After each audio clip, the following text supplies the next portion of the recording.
अबथिरायै जिउ गोमानांनाय cement साफरि senior secondary फरायसालिमानि इंराजि बिफाननि लेङाइ बिबुंगोरा बिजय औवारिनि गोथै देहाखौ आर'नाइ आरो बिबारजों मान बावहोदों BKWSCनि गाहाय मिहिनीश्वर बसुमतारी बिथाङा।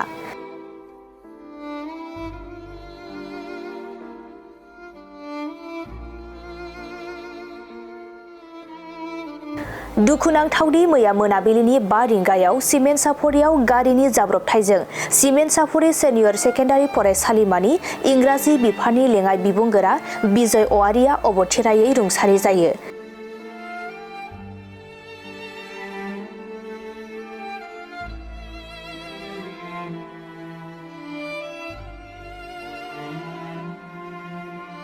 दिनै बिथांनि गोथै देहाखौ पस्टमर्टम खालामनानै न'आव लाबोनाय जायो। बिथांनि गोथै देहाखौ आर'नाइ आरो बिबारजों मान बावहरो BKWSCनि गाहाय मिहिनीश्वर बसुमतारीजों लोगोसे धेमाजि जिल्लानि गासैबो बर'नि माहारियारि आफादफोर जेरै एबसु, खौसेथि बर' सुबुं आफाद, XBLT, XNDF आफादफोरा मान बावहैदों। मख'नो गोनांदि थांनानै थानाय समाव धेमाजि जिल्लानि सिङाव थानाय सिमेन्ट साफरि सेनियर सेकेन्डारि फरायसालिमानि इंराजि बिफाननि लेङाइ बिबुंगोरा आरो मोनसे समनि धेमाजि जिल्ला एबसुनि बारग' नेहाथारि लोगोसे समाज सिबियारि बिजय औवारिया फरायसालिनिफ्राय न' फारसे फैफिनबाय थानाय समाव मैया मोनाबिलिनि 5 रिंगासो समाव सिमेन्ट साफरि पुलिस थानानि लांगोना मोखाङाव हरखाबै मटरसाइकेलनि जाब्रबथायजों रुंसारि जायो। दिनैनि साना जोंनि थाखाय जोबोर दुखुनि सान, मानोना जोङो हरखाबै जोंनिनो बिदा सोमोन्दै बिजय औवारि आदा बिथाङा सासे फोरोंगिरिजों लोगोसेनो समाज सिबियारि आरो हारि अनफावरि लोगोसेनो हारिमु अनसायग्रा बिथाङा सुबुंमोन। बिथाङा मैया थांनाय 19/3/2026 खालारखालि बिथाङा कलेजनिफ्राय सिमेन्ट साफरि सिनियर सेकेन्डारि कलेजनिफ्राय एग्जाम डिउटिनि उनाव बिथाङा न' फारसे फैफिननायाव हरखाबै बिथाङा सिमेन्ट साफरि थानानि लांगोना मोखाङाव बिथाङा हरखाबै बाइक जाब्रबथाय जानानै जिउ गोमायो। आरो बिथाङा सिमेन्ट साफरि सिनियर सेकेन्डारि स्कुलनिनो इंलिश डिपार्टमेन्टनि लेक्सारारमोन। बिथाङा 2010 सननिफ्रायनो बिथाङा बे फरायसालियाव लेक्सारार महरै हाबा मावबोदोंमोन। बिथाङा लेक्सारारजों लोगोसेयैनो बिथाङा सासे समाज सिबियारि आरो लोगोसे बिथांखौ आङो मैया जोबथा जोंनि सानजाय नोगोर बैसागो फोरबो आफादनिनो मोनसे मेल दंमोन। बे मेलाव बिथांखौ आं जोबथा लोगो मोन्दों। बिथाङा बे मेल जोबनाय लोगो लोगोनो एग्जाम डिउटियाव बिथाङा 11 रिंगासोआव बिनिफ्राय ओंखारलांदोंमोन कलेजसिम। बे कलेजनिफ्राय फैफिननानै बे जाब्रबथाया जादों।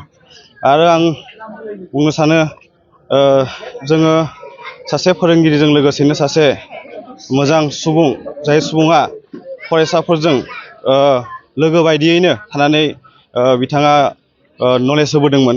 दा बेयाव जोङो दुखुनि बाथ्रा, बिथांखौ जों हरखाबै बेबायदियै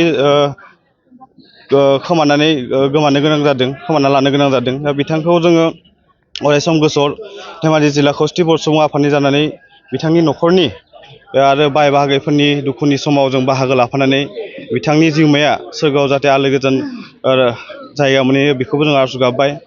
लोगोसेयैनो सानजाय नोगोर बैसागो फोरबो आफादजों थाफानानै बिथाङा गोबाव सम सासे एंकर महरै बिथाङा जोंनि सानजाय नोगोर बैसागो फोरबो आफादखौबो सामलायबोबाय थादोंमोन। आरो लोगोसे बेजों लोगोसेयैनो बिथाङा जोंनि ओनसोलाव गोबां हाबा मावबोदों, समाज जौगानायनि फारसे, हारि जौगानायनि फारसे आरो हारिमु जौगानायनि फारसे। बिथाङा 41 बोसोराव हरखाबै गोमालांबाय जोंनि गेजेरनिफ्राय। बिथाङा गावनि अनसुलि बिसि जोंमा औवारिजों लोगोसेनो सानै फिसाला आरो 3 बिदा आरो 2 बिब' बिथाङा बे बुहुमाव नागारलांबाय।